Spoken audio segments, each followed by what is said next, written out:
කොහොමද යාළුවනේ ඔයාලා මේක දුරන්නේ කේටෙක් YouTube channel එකත් එක්ක. ඔයාලට RAM එකක් තෝරගනිද්දී ගොඩක් ගැටලු මුහුණ දෙන්නලා ඇති. RAM එකේ මෙගාහර්ට්ස් ගාන කියන්නේ මොකද්ද? ඔයාගේ සිස්ටම් එකට ලැබෙන RAM ධාරිතාව මොකද්ද? වගේ ප්‍රශ්න වලට ඔයා මුහුණ දෙලා ඇති. ඒ ඔක්කොම ප්‍රශ්න වලට විසඳුමක් ගේන්න තමයි අද මේ වීඩියෝ එක ගෙනාවේ. එහෙනම් වැඩි කතා කරන්න නැතුව වීඩියෝ එක ගිහලා බලමු ඔයාලගේ ප්‍රශ්න වලට විසඳුම මොනවද කියලා.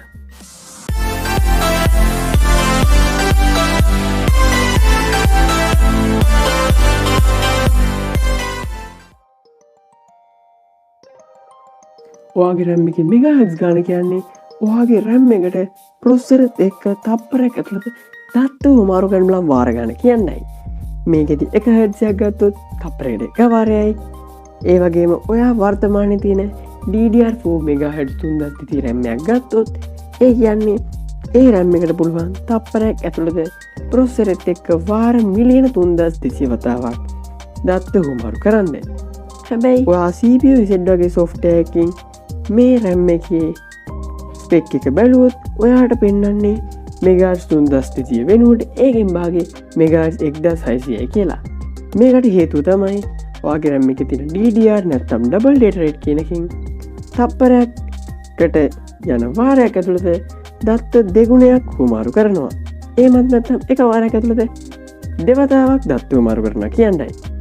ඒ හින්දා ඔයාගේ RAM එකේ නිෂ්පාදකයා මේකේ වේගය තප්පරයට මෙගාහර්ට්ස් 1600 වෙනුවට මෙගාහර්ට්ස් 3200 කියලා සඳහන් කරනවා.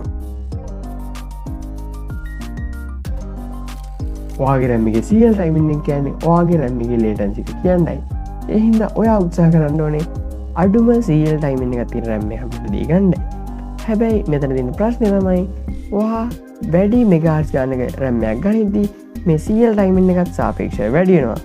ඒ හින්දා ඔයා උත්සාහ කරන්න ඕනේ RAM එකේ මෙගාහර්ට්ස් ගාන වැඩි serial timing එක අඩු RAM එකක් මෙලදී ගන්න.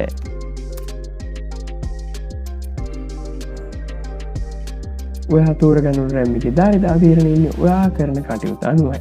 ඔයා එදිනදා කටයුතු වලට PC එකක් බිල්ඩ් කරනවා නම් ඔයාට මම රෙකමන්ඩ් කරන්නේ 8GB RAM එකක්. මොකද ඔයාට 8GB RAM එකක් හොඳටම ඇති. හැබැයි ඔයා ගේමින් සහ වීඩියෝ එඩිටින් වගේ කටයුතු වලට PC එකක් බිල්ඩ් කරනවා නම් ඔයාට රෙකමන්ඩ් කරනවා 16GB RAM එකකට යන්න කියලා. ඒ වගේම තමයි අනාගතේ ගේම්ස් ප්ලේ කරන්න බලාපොරොත්තු වෙන PC එකක් බිල්ඩ් කරනවා නම් ඔයාට මම රෙකමන්ඩ් කරනවා 32GB සිස්ටම් එකකට මාරු වෙන්න කියලා. තවත් දෙයක් තමයි ඔයා RAM එකක් තෝරගනිද්දී ඔයාගේ මදර්බෝඩ් එක වැදගත් වෙනවා. ඒකේ RAM slot දෙකක් තියෙනවා නම් ඔයා එක 16GB RAM stick එකක් පාවිච්චි කරන්න ඕනේ. ඒ වගේම RAM slot හතරක් තියෙනවා නම් ඔයා 8GB RAM stick දෙකක් පාවිච්චි කරන්න ඕනේ. DDR කියන්නේ ඔයාගේ RAM එකේ ජෙනරේෂන් එක. DDR1 කියන්නේ පළවෙනි ජෙනරේෂන් එක, DDR3 කියන්නේ තුන්වෙනි ජෙනරේෂන් එක. ඒ වගේම DDR5 කියන්නේ පස්වෙනි ජෙනරේෂන් එක. වර්තමානයේදී භාවිත වෙන්නේ DDR4 සහ DDR5 කියන ජෙනරේෂන් දෙක. හැබැයි ඔයාට පරණ 6 සහ 7 gen වගේ මදර්බෝඩ් එකක් තියෙනවා. ඔයාට පාවිච්චි වෙන්නේ DDR3 කියන RAM එක. ඔයා ඊට වැඩි පරණ Core Duo වගේ මදර්බෝඩ් එකක් පාවිච්චි කරනවා නම් ඔයාට බලා ගන්න වෙන්නේ DDR2 කියන RAM එක. මේකෙදි ජෙනරේෂන් එක වැඩි කියන්නේ ඔයාගේ RAM එකේ වේග සහ අනිත් දේවලුත් සාපේක්ෂව වැඩි. ඒ හින්දා මම රෙකමන්ඩ් කරන්නේ just 24ට ගේමින් PC එකක් හදනවා නම් ඔයා DDR5 තෝරගන්න.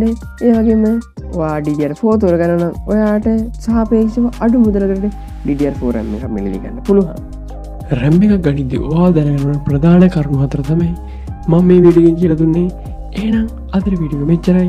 ඔයා වීඩියෝ එක මොනවද දෙයක් ගැන ඉගෙන ගත්තා නම් අමතක නොකර අපේ වීඩියෝ එකට ලයික් කරන්න, යාළුවන්ට ෂෙයා කරන්න. ඒ වගේම ඊළඟට ගේන වීඩියෝස් ගැන කමෙන්ට් සෙක්ෂන් එකේ මට කියන්න. තවත් මේ වගේ වීඩියෝ බලා ගන්න ඕන නම් අපේ channel එක subscribe කරන්න. එහෙනම් අදට ගිහින් එන්නම්.